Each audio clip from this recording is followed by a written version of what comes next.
Assalamualaikum warahmatullahi wabarakatuh. Perkenalkan kami dari kelompok 5. Pada video kali ini kami akan mempresentasikan hasil dari identifikasi peluang usaha Cireng Lisius. Anggota kelompok kami ada Angel Richard Celia dengan NIM terakhir 091, Andika Mesti 092, Fatoni Bayu Tias 094, dan Aulina Dara Kristanti 095. Latar belakang usaha, Cireng merupakan salah satu makanan ringan yang sedang populer di Indonesia, terutama di daerah Jawa Barat. Namun meskipun sudah populer, belum banyak tempat yang secara khusus menawarkan variasi cireng dengan berbagai macam rasa dan topping. Melihat potensi ini, kami ingin membuka usaha yang mengkhususkan diri dalam penyajian cireng dengan beragam varian rasa dan topping yang unik dan menarik. Next, identifikasi peluang bisnis. Yang pertama ada pemahaman pasar. Cireng adalah jajanan yang sedang populer di semua kalangan, terutama anak muda. Permintaan cireng sering meningkat dan pesat dalam beberapa tahun terakhir. Konsumen menginginkan cireng yang lebih empuk, gurih, dan ngebul. Konsumen menginginkan cireng dengan berbagai variasi rasa dan topping. Evaluasi potensi dan risiko. Potensinya, popularitas dan permintaan yang tinggi. Cireng merupakan makanan populer di Indonesia, terutama di Bandung, dan cireng isi ayam pedas adalah salah satu varian yang diminati oleh masyarakat. Pangsa pasar yang luas. Target pasar cireng isi ayam pedas meliputi anak-anak, remaja, dan dewasa, karena harganya yang terjangkau dan rasanya yang lezat. Yang ketiga ada kemudahan dalam produksi. Pembuatan cireng tidak memerlukan bahan-bahan yang sulit didapat dan proses produksinya relatif sederhana. Fleksibilitas dalam penjualan. Usaha ini dapat dijalankan dengan membuka kedai atau warung tetap, menjual berkeliling, atau juga dapat dijual secara online. Hal ini meningkatkan aksesibilitas pada pelanggan. Dan yang terakhir ada varian produk yang beragam. Dengan menawarkan berbagai varian rasa dan isian seperti ayam, sayur, bakso, dan sosis, dapat menarik minat pelanggan yang lebih luas. Berikutnya resiko, persaingan yang tinggi. Persaingan yang ketat dengan bisnis serupa memerlukan inovasi yang terus-menerus dan penawaran nilai tambah yang berbeda. Kemudian keterbatasan kapasitas produksi. Keterbatasan dalam kapasitas produksi dapat menyebabkan antrian panjang atau ketersediaan produk yang terbatas.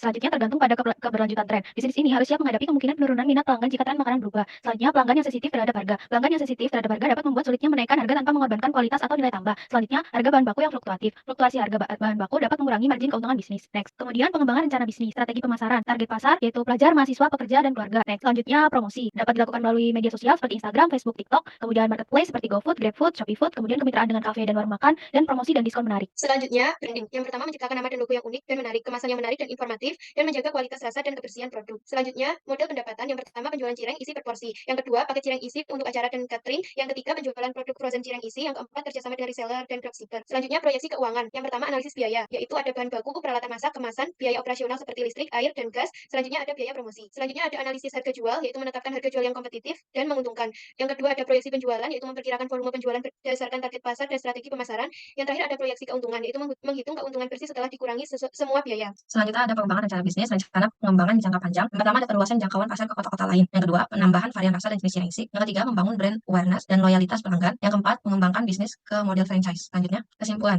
Bisnis cireng isi ayam pedas memiliki potensi yang besar di pasar makanan Indonesia. Permintaan yang terus meningkat, keberagaman varian produk, dan kemudahan produksi serta fleksibilitas dalam penjualan menjadi kekuatan utama. Meskipun demikian, resiko seperti persaingan tinggi, keterbatasan kapasitas produksi, ketergantungan pada tren, sensitivitas pelanggan terhadap harga, dan fluktuasi harga bahan baku perlu dikelola secara hati-hati. Pengembangan rencana bisnis dengan strategi pemasaran cermat, model pendapatan yang diverifikasi, dan proyeksi keuangan yang matang dapat membantu mengoptimalkan potensi keuntungan. Rencana pengembangan jangka panjang seperti perluasan pasar, penambahan varian produk, dan pengembangan model franchise memberikan informasi lengkap untuk perkembangan bisnis ini ke depannya. Itu saja dari kelompok kami. Terima kasih. Wassalamualaikum warahmatullahi wabarakatuh.